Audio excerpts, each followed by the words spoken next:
Okay, good morning again. Welcome to my video. Welcome, Jeff. Welcome. welcome. Okay. So today I will present to you the Yamatech inverter stick welding machine. So ito yung isa sa pinaka-suitable namin. Okay. So siguro sa 10 years ng Gold Town, actually hindi na naman napo-promote to advertisement like other na mga brand. Ito yung isa sa syllable namin na product, si Pro Arc 200. Okay, 200 amperes. So yung kanyang size is magkatong size na to, Jeff? Ito ba yung pinaka syllable ba natin ba na portable? Kaya yung kaya yung 7080 na to eh. Okay, so yung kanyang size is 37 cm. Yung kanyang height is nasa 22 cm. Yung kanyang harapan naman is nasa 13 cm. Okay? So yung kanyang tense connector malaki na, guys. I think this one is 3550 yung kanyang size. So malaki na siya.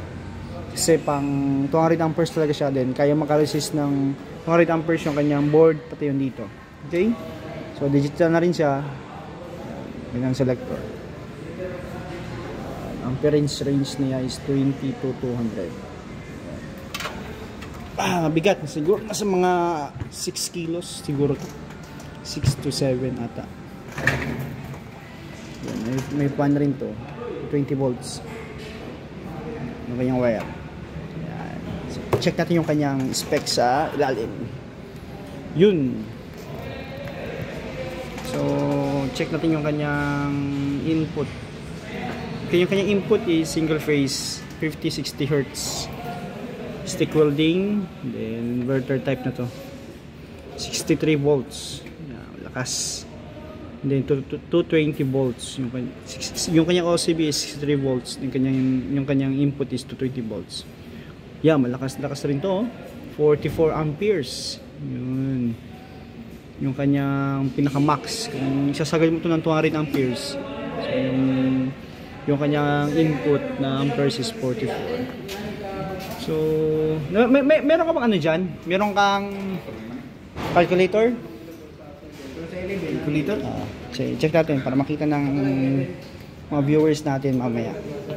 To compute natin yung kanyang wattage lang, simple, in the simple way.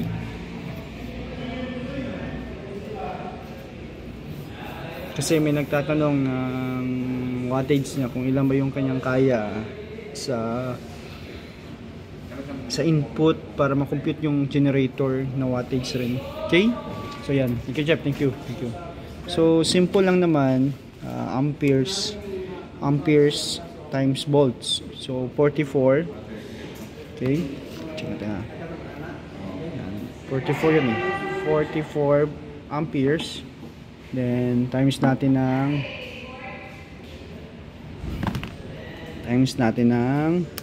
ilan ba yung volts niya is 220. Okay, 220 volts. Talabos yung kanyang wattage. So, yung kailangan mo na wattage ng generator is nasa 9,680. Yan. 9,680. So, I think yung generator sa mga 12 kilowatts siguro. 12,000 watts para at least naman meron kang remaining doon. Okay, sa kanyang wattage. Kasi kung masasagad yung generator, possible masisira yon. Okay, yung efficiency niya is 24 volts, 24 amperes. So check natin yung normal lang na wattage na kanyang kakainin or kukonsume. Okay, so check natin 24 times 220 volts.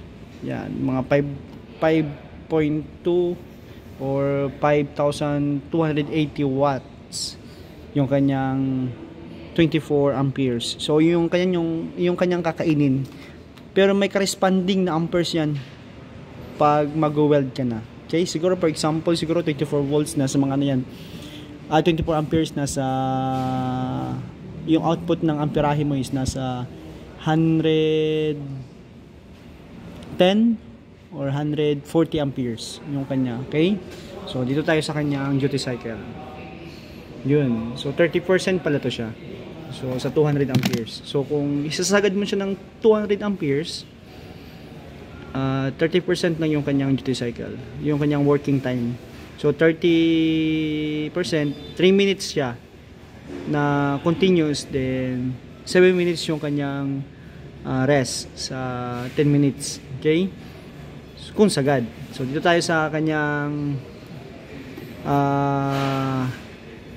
efficiency. Okay. Yung effectivity ng kanyang working duty cycle niya is 60%. Yan.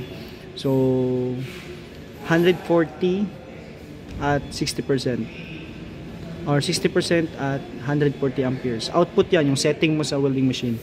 Okay, so yung ibig sabihin na to, 6 minutes ka magko-continuous weld. Tapos 4 minutes naman yung pahinga mo. At 140 amperes. Pero yung 140 amperes mo, I think kung 3.2 yung welding rod na 7018, medyo malakas na to siya. I think yung 7018 siguro nasa 130, 120. Yan. So, maganda-ganda na rin to siya sa 3.2. Pero kung gusto ka na continuous talaga, yung pang babaran, yan. So, 110 amperes lang. So, maganda to. 110 amperes. So, pasok pa rin yung 3.2 natin. So, ito yung isa na ang kagandahan niya. Medyo pasok yung 3.2 na 7018, 3.2 na 6013 sa kanya. At 110. So 100% duty cycle. Continuous yan sa. Okay? Babaran. Okay? Maganda to. Yun. Kaya pala maganda yung kanyang output to. Yung dense connector niya. Malaki guys. Malaki yan.